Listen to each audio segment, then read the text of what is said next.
Alrighty, English 10, welcome to our explanatory essay. I'm sorry for those Monday, Tuesday students who did not get to talk about this in class last week. I apologize for that. I've pushed back the due date just a little bit, but let me give you a good description, first of all, of what this essay is, and then I'm going to talk about the pre-write part of this. So, first of all, writing an explanatory essay, what we are doing is we are using our knowledge of all the texts we have read this quarter to write an explanatory essay that answers this question.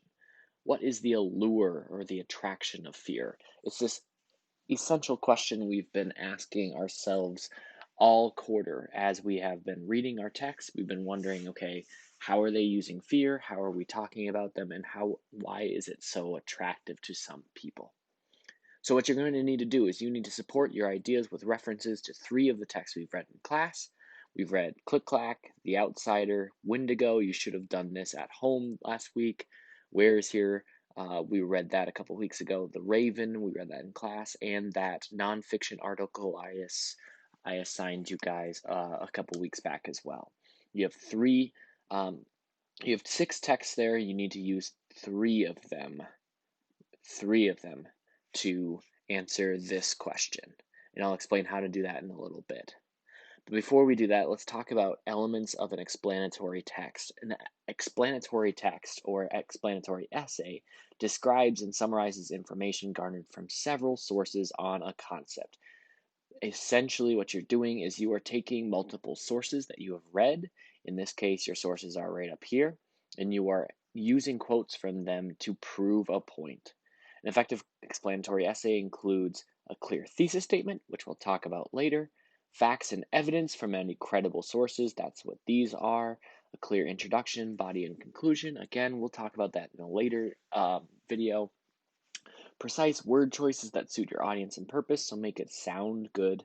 A clear, logical, organizational structure, which again, we'll talk about that in a later one. Grammar, spelling, and a formal style. So no using I or you or me, my, things like that. All right.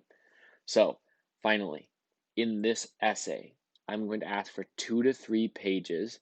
Don't exceed 3 pages, but the key here is that it's double spaced, so it's not that bad. It's going to be typed up, size 12 times New Roman font as always, normal margins. You've got to create a heading and create a title, and you need to cite 3 texts using in-text citations. All right.